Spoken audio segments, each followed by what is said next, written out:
இதுக்கு எப்படி சொல்கிறதெல்லாம். சரி, ஒரு டிப்ஸாகவே சொல்கிறேன். அரிசி நல்லா ஊற வச்சிடணும் 1 ஹவருக்கு முன்னாடி. நான் வந்து அந்த மாவேலைக்கு செய்கிறாங்கள அந்த அரிசியில் தான் செய்வேன். அப்படின்னா சிகப்பாக குண்டு குண்டாக்கும் அந்த அரிசி. அன்பு மகளே நலமா, இனிய காலை வணக்கம்மா மகளே. திருஞான சம்பந்தர் திருவருள் காலை வணக்கம். நீங்கள் நலமா? இந்த நாள் இனிய நாளாக அமைய வாழ்த்துக்கள்மா மகளே. Thank you so much. உங்களுக்கும் நல்ல நாளாக அமையணும், சரிங்களா? அந்த சிகப்பு அரிசி 1 கிலோ வாங்கி வந்து ஒரு 1 ஹவர் முன்னாடி ஊற வச்சுக்குவேன். நல்லா ஊறின பின்னாடி சுத்தமாக கழுவிட்டு தண்ணியெல்லாம் வடிச்சிட்டு ஃபேன் காட்டில் ஆற வச்சிடுவேன்.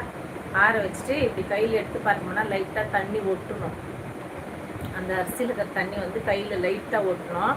அப்போ வீட்டில் மிக்சிலன்னா போடலாம், இல்லைன்னா மிஷின்லன்னா கொடுத்து அரைச்சிக்கலாம். கம்மியாக இருந்தால் மிஷினில் போட மாட்டாங்க, ஏன்னா மிஷின்லேயே ஒட்டிக்கும். மிக்சியில் போட்டு நல்லா அரைச்சிட்டு பவுடர் பண்ணி சளிச்சு எடுத்துடணும். சளிச்சு எடுத்துட்டு அரிசி மாவு அதான் சொல்கிறேனே, நான் வந்து சிகப்பு அரிசி போடுவேன். அந்த குண்டு குண்டாக வருதில்ல, அது மாவிளக்குனே வரும், அதிர்ஷ்டம் தான் வரும் அந்த அரிசி. அது சூப்பராக டேஸ்ட்டாக இருக்கும்.